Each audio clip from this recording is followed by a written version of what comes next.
Les gens ne comprennent pas parce qu'il y a une communication entre esprit, le Saint-Esprit et notre esprit. Et la Bible dit encore que si nous marchons selon l'esprit, nous n'accomplirons pas les désirs de la chair. Ça veut dire que l'esprit prend le dessus et nous emmène à faire ce que Dieu veut que nous fassions.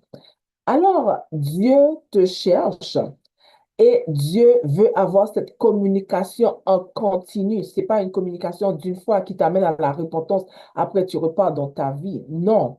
Dieu veut continuer à parler, à communiquer avec chaque femme qui est entend le son de ma voix maintenant ou en différé, ou peu importe l'heure, peu importe des années plus tard, qui entendent ce message. Dieu a un message qu'il veut communiquer à ton esprit pour que le changement se fasse dans le visible, que les gens peuvent réaliser qu'il y a eu un changement, qu'il y a eu une rencontre.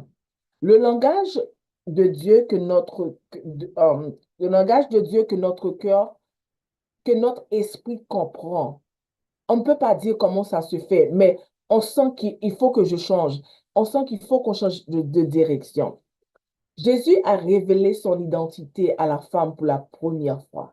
C'est parce que son cœur était déjà prêt. Dans la conversation, les paroles étaient déjà en train de pénétrer dans son cœur et a permis que son cœur était déjà prête pour qu'elle reçoive la parole, pour qu'elle reçoive. Mais entendons-nous, je vois un homme qui vient, qui me demande de l'eau et il me dit à la suite, je suis le Messie. Mais il y a une préparation qui a été faite pendant la conversation. Et c'est cette préparation que Dieu est en train de faire à chaque fois que vous venez à cette conférence, à chaque fois que vous allez à l'église, à chaque fois que vous allez quelque part, il y a une préparation qui se fait. Et dans la préparation qui se fait, on reconnaît qui est Jésus pour chacun de nous. On reconnaît qui est Jésus dans nos vies. On peut dire que c'est mon sauveur. Tout à l'heure, la sœur prédestinée a insisté sur le nom de Jésus parce qu'on peut voir qu'elle a une intimité avec ce nom. On peut voir qu'elle connaît ce nom. Elle ne le dit pas juste pour chanter ou pour faire une belle présentation online, mais on peut sentir qu'elle connaît de qui elle parle. Elle connaît ce nom bien. Tout à l'heure, maman qui va nous présenter un de ses témoignages. Je dis un, je sais qu'elle a plusieurs, mais c'est pour dire en relation avec Jésus, elle sait qui elle est, elle connaît ce Jésus. Alors, et Jésus lui dit que ne t'inquiète pas, tu vas avoir la possibilité d'adorer en esprit et en vérité. Et l'heure est déjà venue. Maintenant, nous avons la possibilité d'adorer notre Jésus en esprit et en vérité. Maintenant, le point qui m'intéresse, tout ça là, c'était l'introduction. Le point qui m'intéresse, après qu'on connaît Jésus, notre esprit a eu le témoignage intérieur qu'il est le Messie. On a accepté. Maintenant, il est grand temps de faire ce qui a été déposé dans notre cœur. Pour la femme, elle a eu instantanément le désir d'aller raconter cette histoire, d'aller parler de Jésus. Mais maintenant, ma question pour toi aujourd'hui, et on arrive presque à la fin. Quel est le message?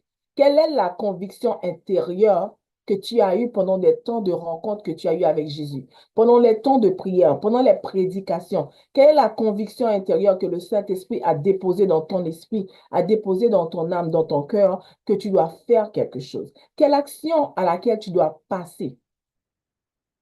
Parce que ça fait longtemps qu'on est là à l'église. Ça fait longtemps qu'on est là. Mais quelle action as-tu posée? Comme la femme samaritaine, elle est allée témoigner, elle est allée ramener toute sa ville et a permis à ce que Jésus reste dans cette ville pendant plusieurs jours pour apporter. C'est comme un séminaire ou encore une croisade qui a été faite et la ville a été gagnée à Jésus. Mais dans ta marche avec Dieu, toi qui m'écoutes aujourd'hui, quel est le message qui a été déposé dans ton cœur? Qu'est-ce que Dieu t'a demandé de faire dans son intimité avec toi, dans son message secret, dans le secret? Valérie, je vois que tu souris, mais qu'est-ce que Dieu t'a dit? Qu'est-ce que Dieu t'a communiqué? Je crois que chacune d'entre nous est en train de nous rappeler d'une chose que nous a dit de faire. Pour certains, c'est prier. Pour certains, c'est intercéder. Pour d'autres, c'est prêcher l'évangile, évangéliser, créer un orphelinat. Je ne sais pas quoi. Peu importe l'œuvre missionnaire, ouvrir une organisation pour les sans-abri, ouvrir une organisation pour les personnes en maltraitance, les femmes, les hommes, les enfants. Quel est le message? Quel est le travail? Quel est le battement de cœur que tu as reçu et que maintenant, c'est le temps de passer à l'action? C'est le temps de commencer. C'est le temps, comme la servante Évelyne a dit, de mettre ton pied dans l'eau du Jourdain pour que ça ouvre. Parce que Dieu ne fonctionne pas quand on voit tout. Parce que la femme a été juste dire, mais elle ne savait pas que Jésus allait rester pendant 3 jours dans la ville. C'est ça qui arrive avec Dieu. Il faut commencer pour voir la suite. Parce que Dieu nous donne coudée par coudée, grâce par grâce et grâce après grâce. Il faut juste avoir confiance, prendre ton courage à main. Dieu veut te conduire dans ton identité, dans ton histoire. L'histoire que tu as eue avant, c'est pas ça. C'est l'histoire qui commence avec Dieu, avec ce qu'il a mis dans son cœur. C'est là ton identité. C'est là ton histoire. Je vais prendre un témoignage que peut-être que vous toutes, vous connaissez. Ensuite, je vais vous donner un témoignage personnel. Il m'est venu à l'idée de Joyce Meyer. Je pense que vous tous ici, vous connaissez Joyce Meyer, la prédicatrice Joyce Meyer. Elle a vécu dans un mariage difficile. Et dans son enfance, son père l'a violée. Son histoire n'est pas, c'est quelque chose qui est caché. Tout le monde connaît son histoire.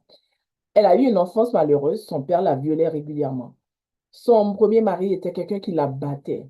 Mais est-ce que c'était son identité? Maintenant, est-ce que vous pouvez dire que c'était son identité?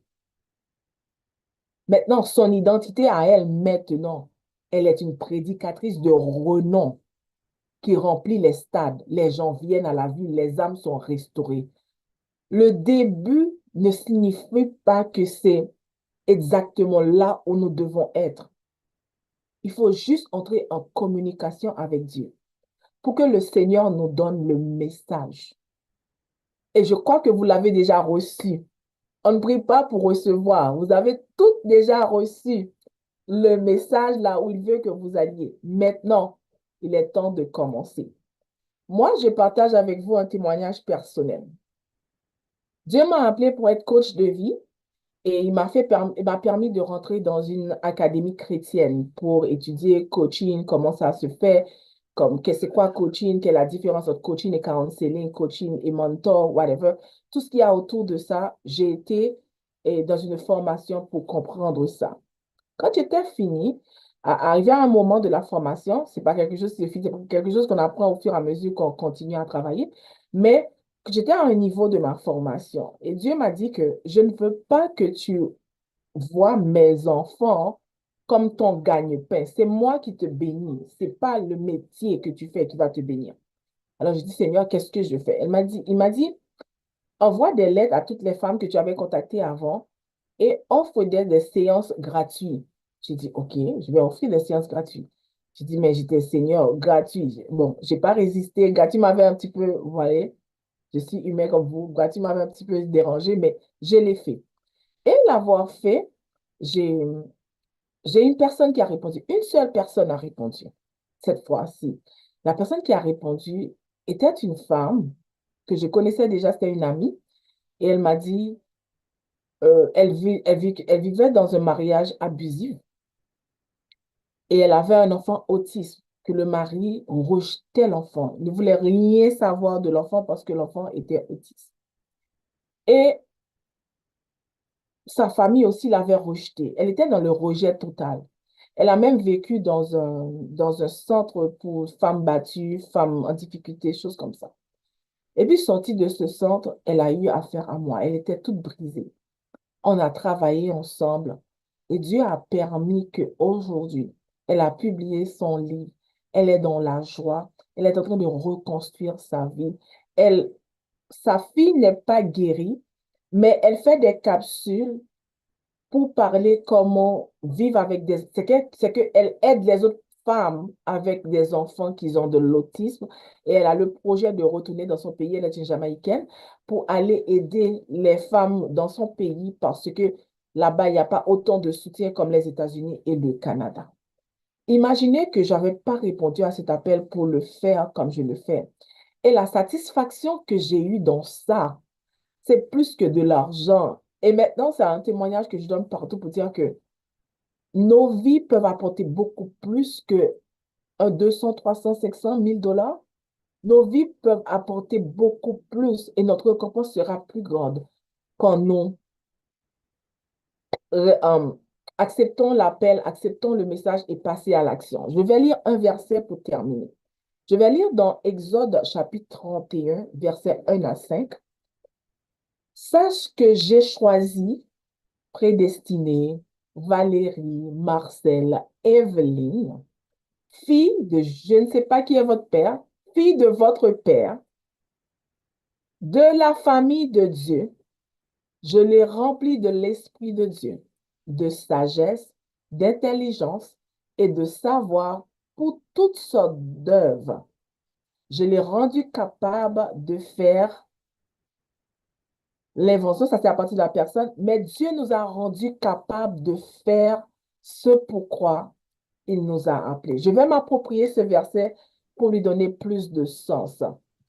J'ai choisi Shirley, fille de Dieu, de la famille de Dieu, du royaume de Dieu, et je le remplis du Saint-Esprit, de sagesse, d'intelligence, de savoir pour toutes sortes d'ouvrages. Il n'y a pas un ouvrage que Dieu vous a confié qu'il n'a pas donné la provision pour laquelle il nous a appelés.